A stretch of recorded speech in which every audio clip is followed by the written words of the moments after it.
Saudações a todos, sejam bem-vindos ao Palavra Diária. Vamos conversar sobre o Evangelho escrito por Marcos. Hoje a gente vai mergulhar um pouco na narrativa de Marcos. A ideia é explorar a estrutura, sabe? A mensagem principal e também um contexto em que ele surgiu.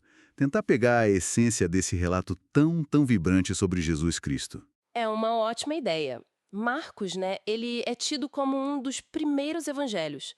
A tradição liga ele a João Marcos, que trabalhou com Paulo e era bem próximo de Pedro. Acredita-se que Marcos pegou os testemunhos do próprio Pedro, sabe? E organizou tudo de um jeito bem intencional. Hum, então é quase como ouvir a história pelos olhos de Pedro mesmo. Que interessante isso. E Marcos já começa direto, né? Princípio do Evangelho de Jesus Cristo, Filho de Deus.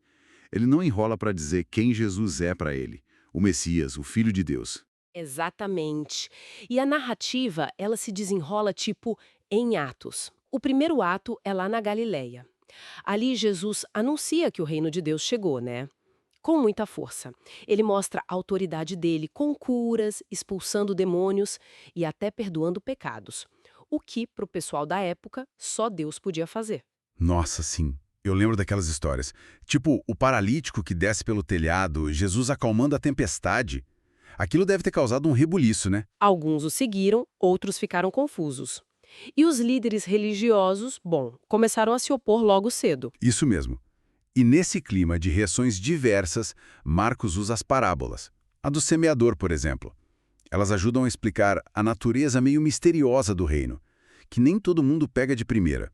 Nem os discípulos viu. E isso tem a ver com o tal do segredo messiânico. Ah, o segredo messiânico. Explica um pouquinho mais disso pra gente. Como funciona? Claro. Basicamente, são aqueles momentos em que Jesus faz um milagre, ou é reconhecido, né, até por espíritos, e ele fala: olha, não espalha isso. Uma das ideias é que ele não queria que o povo tivesse uma imagem errada dele, tipo, esperando um rei guerreiro, sabe? E não o Messias que ele realmente veio para ser. Entendi. Faz sentido. E essa tensão, né, entre o poder que ele mostrava e a identidade que ele meio que escondia, isso parece que aumenta no segundo ato quando ele está indo para Jerusalém. Aí Pedro faz aquela declaração: Tu és o Cristo. Mas a cabeça dele ainda está em outro lugar, né? Pois é, Pedro e os outros ainda estão pensando no Messias vitorioso, nos termos do mundo. E é justamente aí que Jesus começa a virar o jogo, a ensinar algo totalmente inesperado. Ele fala que é um Messias servo, sofredor, aquele lá de Isaías que veio para dar a vida. Nossa, isso foi um choque para eles. Difícil de engolir. Imagino. E aí Jesus começa a falar do preço de seguir ele, né? Negar a si mesmo, carregar a cruz, servir em vez de querer ser servido, é uma mudança radical. E a transfiguração, quando ele brilha lá com Moisés e Elias, parece que confirma quem ele é, mas ainda aponta para o sofrimento que vem depois, né? Exatamente. A transfiguração confirma: este é o meu filho amado, mas não cancela a cruz. Aí a gente chega no terceiro ato, a semana final, Jerusalém. Tem a entrada, a purificação do templo, aqueles debates quentes com os líderes que já estão planejando a morte dele. E o clímax é ali na última ceia, quando ele pega a Páscoa e dá um significado novo, né?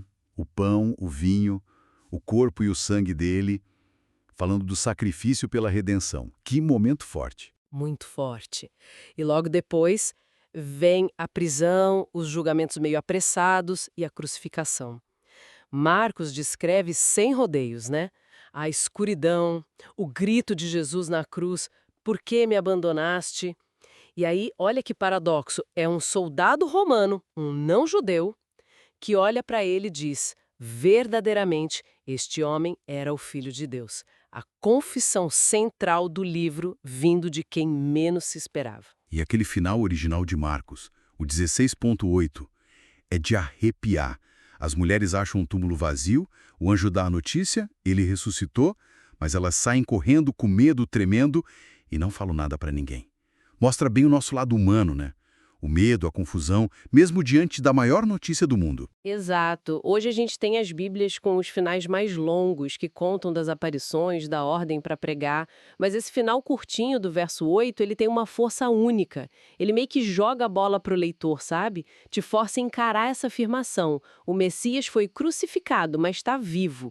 E aí? O que você faz com isso? Então, para a gente amarrar tudo, o Evangelho de Marcos mostra Jesus de um jeito muito dinâmico. Ele é o Filho de Deus, sim, com poder sobre tudo, mas ele escolhe o caminho do serviço, do sacrifício.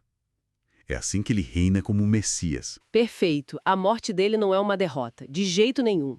É o ponto alto da missão redentora dele. E a ressurreição é a confirmação de Deus, valida quem ele é e inaugura o reino de Deus de vez, convidando todo mundo a crer e seguir. Exato. Assim analisamos o Evangelho de Marcos. Convidamos, se inscreva no canal, compartilhe essa mensagem e vamos firmes, juntos, na leitura bíblica. Deus abençoe grandemente.